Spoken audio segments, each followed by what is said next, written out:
CID union ஆதரவு இருக்கும், Marxist communist கட்சியுடைய ஆதரவு இருக்கும், டிவைஎஃப்ஐ ஆதரவு இருக்கும், எஸ்எஃப்ஐ ஆதரவு இருக்கும், வெகுஜன ஸ்தாபனத்துடைய ஆதரவு இருக்கும். இது மட்டும் இல்ல, இன்னைக்கு பெங்களூர்ல இருந்து ஒட்டுமொத்த தொழிலாளர்கள் இங்க வர ஏற்பாடு பண்ணிக்கிறோம். இன்னைக்கு இங்க வராங்க. இப்ப கூட நான் சொல்றேன், எனக்கு இந்த சாதாரணமான மேனேஜ்மெண்ட் கணக்கில் இல்லாதவன். ஏன்னாக்கா இதே இந்த தொழிலாளி இந்த ஸ்டாச்சு எதுக்கு 1.5 மாசம் நான் கூட இருந்தேன். டிஎஸ் மணி, சிவதாஸ், இந்த டிசிஎல் யூனியன் உருவாக்கான ஒரு முதுபெரும் தலைவர், அவர் கூட நான் 1.5 மாசம் இருந்துவேன். எனக்கு இது சாதாரணம். நான் 2 முறை ஜெயில் போய்க்கிறேன்.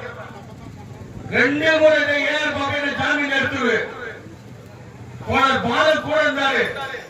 நான் கோலார் ஜெயில இருக்கும் போது இதே A R Babu trade movement leader எனக்கு 5 மணிக்கு எனக்கு ஆர்டர் பாஸ் காமிச்சுட்டே வெளியேற்று வந்தாரு 21 தொழிலாளர்களை.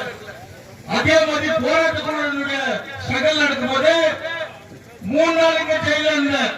இதெல்லாம் எங்களுக்கு சொல்லிக் கொடுக்க வேண்டிய ஆளே இல்லை. நான் சொல்லிட்டு போன 5ஆம் தேதி இத பெருசா எடுத்துட்டு போனோம். தொழிலாளி மதத்தினுடைய ஆதரவு நமக்கு வரணும். இப்போ மங்காப்பட் நாராயணசாமி சொல்லிக்கிறாங்க, நீங்க ஆபீஸ் வாங்க சொல்லி. அவருக்கு எல்லாம் போராட்டங்களுடைய ஹிஸ்டரி தெரியாது. நான் கூட ஏதோ ஒரு விஷயத்துக்கு போனேன் நாராயணசாமி கிட்ட, ஒரு 10 வருஷத்துக்கு போனேன். அவருக்கு சால்வ போட்டிட்டு நான் ஏதோ ஒரு இது சொன்னேன். அவரு இதெல்லாம் சிக்குதப்பா, இதெல்லாம் நான் நோட் பார்த்தேன். நான் சொன்னேன் இது சின்னது, நாளைக்கு இது பெருசா வந்துச்சுன்னா உன்னால சமாளிக்க முடியாதுன்னு சொல்லிட்டு நான் வந்துட்டேன். मैं बोलता हूँ अभी भी ये स्ट्राइक बहुत बड़ा मैनेजमेंट ने सुनाना, पहले सुनाना। मैं अभी क्या करता हूँ, मैं क्या बोल दूंगा, ये बिजनेसमैन मैं 5 तारीख में बोल के गया, ये सोपी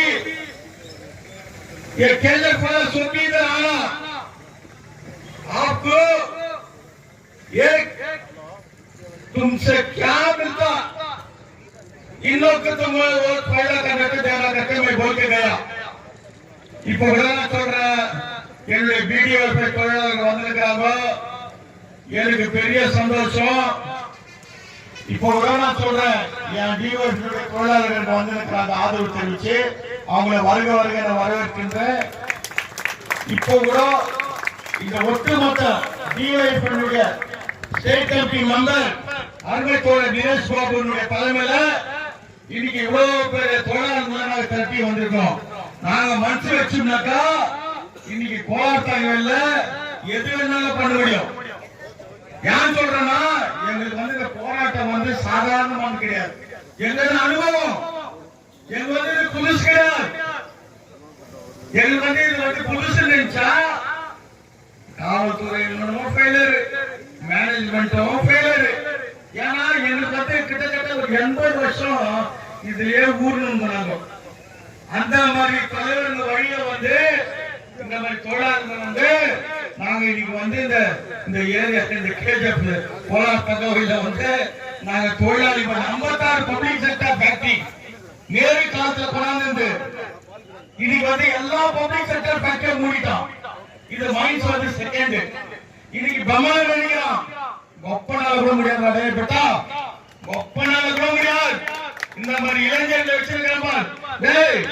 பிறக்கும் போது பெட்டா நாங்க செங்கோடியில பிறந்தோம். இங்க இருக்கிற தொழிலாளர்கள் பகத்சிங்குடைய புலிங்க, சுபாஷ் சந்திர போஸ் அவருடைய வர்க்கத்துல வந்துங்க. இதெல்லாம் சாதாரணம். மேனேஜ்மெண்ட் இன்னைக்கு எதனா நினைக்கலாம். நீ ஒரு வருஷம் நீ இது பண்ணாத, ஒரு வருஷம் கூட இங்க கொண்டாங்க. ஏன்னாக்கா என் அனுபவம் அப்படி. நான் ஸ்டார்டிங்ல சொன்னேன் 5ஆம் தேதி உன்னால ஒன்னும் பண்ண முடியாது. ஏன் தெரியுமா, இன்னைக்கு உலகம் பூரா சேக்வாரா, இன்னைக்கு பகத்சிங், இன்னைக்கு தோழர் பகத்சிங் நாடு சுதந்திரத்துக்கு முன்னாவே அவருடைய போராட்டம் ஸ்டார்ட் ஆச்சு. அந்த வழியில என் தோழர் இருக்கும். இங்க உட்காந்துக்கிறதெல்லாம் என் தோழர் இருக்கும். இன்னைக்கு உட்காந்துக்கிறாங்க அந்த தோழர் பூரா பகத்சிங் வந்த வழியில வந்துங்க. அதனால அவங்களுக்கு ஒரு துணிவு இருக்குது. அதனால நான் 5ஆம் தேதி பேசிட்டு போன தமிழ்நாட்டுக்கு இன்னைக்கு வந்தேன். நான் கேள்விப்பட்டேன் இன்னைக்கு பகாபட் நாராயணசாமி நீங்க ஆபீஸ் தேவைப்பட்டா உங்க அப்பா ஆபீஸ் வாங்க முடியாது. உங்க அப்பா ஆபீஸ் வாங்க முடியாது. நீங்க கேஸ் ஃபைல் பண்ணிக்கோ. 2 முறை ஜெயில் போயிட்டு வந்தேன். நான் இதுக்கெல்லாம் பயப்படுறவனே கிடையாது. ஏது எஃப்ஐஆர் ஃபைல் பண்ணிக்கோ. இப்ப உருவாக்கு கோலா ஜெயில நான் இருந்துட்டு வந்துடுவேன். எனக்கு இதை பத்தி கவலையே இல்ல. நீ ஒரு பிரதிநிதி, நீ ஆபீஸ் வாங்குறது சொல்லுங்க உனக்கு ஓட் போட்டுக்கலாம்.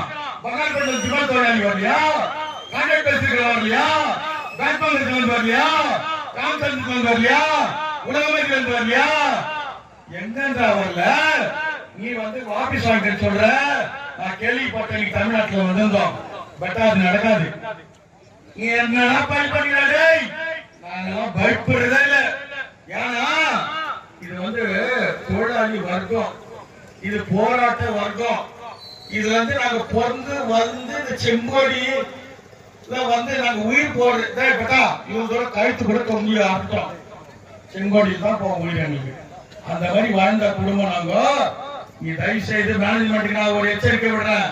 நீ ஃபைல் பண்ணி கேஸ் எனக்கு எவ்வளவு ஒருத்தன் அன்னைக்கு 5ஆம் தேதி பேசிட்டு போகும்போது உன் பேர் என்னன்னு கேட்டாங்க. ராஜ்பூஷன். வீட் நம்பர் என்ன ஏந்திரா 15. நீ பிபன் டெல்லிக்கு நியூஸ் பட்டா அவன் போன் பண்ணுறான். நான் சொல்றேன் அவன் டெல்லியில மினிஸ்டருக்கு அவன் பசாம ஆயிட்டான். டேய் நாங்கெல்லாம் இதுக்கு பொருந்துங்கிறாரு பட்டா. அதனால நான் சொல்றேன் இன்னைக்கு என்னுடைய டிவைஎஃப்ஐ தோழர்கள் வந்துக்கிறான். இன்னைக்கு ஸ்டேட் கமிட்டியினுடைய மெம்பர் நரேஷ் வந்துக்கிறாரு. இன்னைக்கு நிர்மான் வந்துக்கிறாரு. இன்னைக்கு நிர்மான் சக்கரவர்த்தி வந்துக்கிறாரு. என்னுடைய தோழர்கள் வந்துக்கிறாங்க. ஆதரவு தெரிவிச்சு என்னுடைய டிவைஎஃப்ஐ சார்பாக உங்களுக்கு பேராதரவு சொல்லிட்டு எனக்கு வாய்ப்பளித்த அனைவர் இந்த போராட்டங்களுக்கு நன்றி தெரிவித்துவது நான் முடிக்கின்றேன். நன்றி, வணக்கம். செங்கோடியை காங்கிரஸ் ராஜா அவர்களுக்கு இருக்கிறார்கள். இப்பொழுது முன்னாள் கான்ட்ராக்ட் ஒர்க்கர்ஸ் பிரசிடென்ட் சிவகுமார் அவர்களுக்கு புரட்சிகரமான செங்கோடியை அறிவிக்கிறார்கள். அடுத்ததாக RC2 பிரசிடென்ட் கஜேந்திரன் அவர்களுக்கு புரட்சிகரமான செங்கோடி அறிவிக்கிறார்.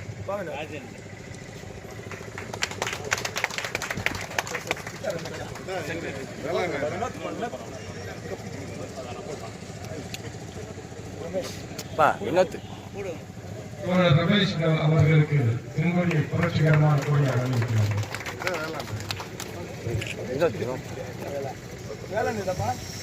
வினோத் அவர்களுக்கு செங்கோடியை புரட்சிகரமான கொடியாக அறிவிக்கிறார். இப்பொழுது நமக்கு முன்பாக டிஒய்எஃப்ஐ பிரசிடென்ட் திரு நீரேஷ் பாபு அவர்கள் ஒரு வார்த்தை பேசும்படியாக அன்போடு அழைக்கிறார். அன்பார்ந்த தோழர்களே, நண்பர்களே, இந்த வரலாறு காணாத 12ஆம் நாள் இந்த போராட்டத்திற்கு இந்திய ஜனநாயக வாலிபர் சங்கத்தின் சார்பாக வாழ்த்துக்களையும் புரட்சிகரமான ரெட் சல்யூட்டையும் உங்களுக்கு எங்கள் இந்திய ஜனநாயக வாலிபர் சங்கத்தின் சார்பாக தெரிவித்துக் கொள்கிறோம். இந்திய ஜனநாயக வாலிபர் சங்கத்தினுடைய முழு ஆதரவு உங்களுக்கு எப்பொழுதும் இருக்கும் என்று இந்த வயலில் சொல்லிக் கொண்டு இருக்கிறேன். அன்பார்ந்த தோழர்களே, இன்னைக்கு பாத்தீங்கன்னா 12வது நாள். இன்னைக்கு கூட இந்த மேனேஜ்மெண்டோ மற்றும் இந்த தேர்ந்தெடுக்கப்பட்டிருக்கக்கூடிய பிரதிநிதிகள் உங்களை அன்னைக்கு ஒரு சுமூகமான பிரச்சனை தீர்க்கிறதுக்கு இன்னைக்கு ஒரு வழியை காணல. இன்னைக்கு நம்ம யார் மேலே குறை சொல்லக்கூடாது. ஆனா இன்னைக்கு இந்த தொழிலாளர்களுடைய பிரச்சனை தீரணும். இன்னைக்கு தொழிலாளிகள் இன்னைக்கு யாரும் கண்டுக்காத நிலைமையில இன்னைக்கு மழையிலையும் வெயில காத்துல இன்னைக்கு நீங்க உட்காந்து இருக்கிறீங்க. இன்னைக்கு 12 நாள் ஆச்சு வேலைக்கு போய். இந்த மாசம் சம்பளம் என்னாச்சு? வர மாசம் நீங்களுடைய புள்ள குட்டிகளை வீட்டை எப்படி பாக்குறீங்க? உங்களுடைய நிலைமை என்னன்னு இந்த மேனேஜ்மெண்ட் பார்த்துச்சா? இல்ல இந்த ஊர்ல இருக்கக்கூடிய தேர்ந்தெடுக்கப்பட்ட பிரதிநிதிகள் அந்த மாதிரி அக்கறை காட்டினாங்களா? யாரும் கிடையாது. ஆனா நேற்று ஒரு விஷயம் பாத்தீங்கன்னா, சிஐடியினுடைய அகில இந்திய பொதுச் செயலாளர் தபன் சிங் அவர்கள் மதிப்புக்குரிய ராஜ்நாத் சிங் டிஃபென்ஸ் மினிஸ்டர் அவர்களுக்கு ஒரு கடிதத்தை எழுதியிருக்கிறார். உடனடியாக இந்த பிரச்சனை நீங்க தீர்க்கணும்னு சொல்லிட்டு முதல்ல சிஐடியினுடைய தலைவர் தான் இன்னைக்கு இது மேல ஒரு அக்கறை எடுத்து நடத்திருக்காங்க. அதே போல தோழர் மீனாட்சி சுந்தரமுடைய வழிகாட்டின் மேல ஒரு நல்லவழியில இந்த போராட்டம் நடைபெற்று வருகிறது. இன்னைக்கு யாரெல்லாம் வரலாம், பேசலாம், போகலாம். ஆனா உங்களுடைய பிரச்சனை தீர்க்கக்கூடிய யாரும் நீங்க எல்லாரும் இன்னைக்கு பாக்கணும். இன்னைக்கு அந்த நேரத்துல வந்து பேசிட்டு உங்களை ஒரு இதா யூஸ் பண்ணிட்டு போயிடக்கூடாது. உங்களுக்கு ஒரு நல்லது நடக்கணும், உங்களுடைய கோரிக்கைகள் கண்டிப்பாக நிறைவேற்றணும். அதுக்கு இந்திய ஜனநாயக வாலிப சங்கம் எப்பொழுது கூட இருக்கும். அதுக்கு என்னென்ன எங்களுடைய ஆதரவு தேவை நான் கண்டிப்பா செய்வோம். அதனுடைய விளைவாகத்தான் இன்றைக்கு பாத்தீங்கன்னா இந்திய ஜனநாயக வாலிப சங்கத்தினுடைய அகில இந்திய தலைவராக இருக்கக்கூடிய தோழர் ஏ ரஹீம் கிட்ட நாங்க பேசியிருக்கின்றோம். அவர் இன்னைக்கு உடனடியாக கேரளால வேற நிகழ்ச்சியாக இருக்கிறது. அதை முடிச்சுக்கொண்டு உடனடியாக டெல்லிக்கு போய் இந்த சம்பந்தப்பட்ட அதிகாரி கிட்ட உறுதியாக பேசுறேன், நம்மளால முடிஞ்ச முடிவு அதை கண்டிப்பா செய்யறேன்னு உறுதிமொழி என்கிட்ட அறிவிச்சிருக்கிறாரு. உங்களோட தேர்ந்தெடுக்க உங்களுடைய பிரதிநிதிகள் கூட கூட்டு போறது சொல்லியிருக்கின்றாரு. அவரை நாங்க இங்க வரதுக்கு கூட முயற்சி பண்ணிருக்கின்றோம். எங்களால முடிஞ்ச உதவி எல்லாமே செய்யறோம். அதே போல மாணவர் சங்கம் எஸ்எஃப்ஐ கூட இன்னைக்கு உங்களுக்கு ஆதரவு தர இருக்கிறாங்க. இன்னைக்கும் நாளைக்கு அவங்களுக்கு பெல்லாரியில 2 நாள் மாநில குழு இருக்குது. அதனால டியூஸ்டே இங்க வர மாதிரி அவங்க மாநில தலைவர்கள் இங்க வந்து உங்களுக்கு கர்நாடக மாநில எஸ்எஃப்ஐ உங்களுக்கு ஆதரவு தர இருக்கின்றாங்க. அதே போல ஐடி கம்பெனி ஒர்க்கர்ஸ் யூனியன் அவங்களும் இன்னைக்கு வர இருக்கிறாங்க. இன்னைக்கு பல்வேறு ஆதரவு உங்களுக்கு வர இருக்கிற சமயத்துல உடனடியாக இந்த தேர்ந்தெடுக்கப்பட்ட பிரதிநிதிகள் உங்களுடைய கோரிக்கைகளை நிறைவேற்றத்துக்கு பார்க்கணும். இன்னைக்கு அதிகமாக இந்த பகுதியில் பாத்தீங்கன்னா இளைஞர்கள் அதிகமா இருக்கிறாங்க. மாற்று தொழிற்சாலைகள் இல்ல இந்த ஊர்ல இருக்கிற ஒரு தொழிற்சாலையில இன்னைக்கு இதுல இந்த மாதிரி பிரச்சனை இன்னும் அதிகமா வேலை கொடுக்கலாம். அதிகமா இளைஞர்கள் படிச்சிருக்கிறாங்க. கேஜிஎஃப்ல வேலை இல்லாத இன்னைக்கு நைட்டுக்கு போனா காத்தால போனா நைட்டு வர நிலவு இருக்கின்றது. இன்றைக்கு அத்தளவுக்கு இந்த வீரம் நல்ல வழியில போட்டு இருக்கிற இளைஞர்களுக்கு வேலை கொடுக்கணும். இங்க இருக்கிற உங்களோட கோரிக்கைகள் இருக்குது அதை நிறைவேற்றணும், பர்மனன்ட் பண்ணணும். உங்களுடைய வேஜ் இருக்கணும், மற்ற கோரிக்கைகள் என்ன இருக்குது, உங்களோட கோஆர்டினேஷன் கமிட்டி வச்சிருக்கிற கோரிக்கைகள் உடனடியாக நிறைவேற்றணும். அதுக்கு இந்திய ஜனநாயக வாலிப சங்கம் இருக்கும். வருங்காலத்துல என்னென்ன நடவடிக்கைகள் இந்த கோஆர்டினேஷன் கமிட்டி இருக்குதோ அதுக்கு எங்களோட முழு ஆதரவு இருக்கும். எல்லாத்துக்கும் நம்ம கூட இந்த வழிநடத்தணும் சொல்லிட்டு மற்ற அமைப்பு கூட நாங்க பேசியிருக்கிறோம். மாநில அளவில் நான் மாநில குழு உறுப்பினராக இருக்கிற சம்பவத்தில் மாநில குழு கூட இதை பத்தி பேசியிருக்கிறோம். இதுக்கு மாநில குழு கண்டிப்பா ஆதரவு தரோம். மாவட்ட அளவில் நாங்க போராட்டம் நடத்துறதுக்கு இன்னைக்கு தயாராக இருக்கின்றோம். இந்திய ஜனநாயக வாலிப சங்கம் எல்லா மாவட்ட தலைமையில இன்னைக்கு போராட்டம் நடத்துறதுக்கு மனு கொடுக்கறதுக்கு இன்னைக்கு தயாரா இருக்கின்ற கூறிக்கொண்டு மீண்டும் சொல்கிறேன், எங்களோட தோழர் ஏ ரஹீம் மூலியமாக உங்களுக்கு என்னாவது எங்களோட மூஞ்ச உதவி நான் கண்டிப்பாக செய்வேன் என்று கூறிக்கொண்டு இந்திய ஜனநாயக வாலிப சங்கத்தின் ஆதரவு எப்போது முடிக்கும் என்னோட வந்திருக்கும் இந்திய ஜனநாயக வாலிப சங்க தோழர்கள் மூலியமாக உங்கள் எல்லாருக்கும் புரட்சிகளான வாழ்த்துக்களை வணக்கத்தை தெரிவித்துக் கொண்டு இத்தோழனை உறுதியை முடித்துக் கொள்கிறேன். நன்றி, வணக்கம். டிவைஎஃப்ஐ ஜிந்தாபாத், இன்குலாப் ஜிந்தாபாத்.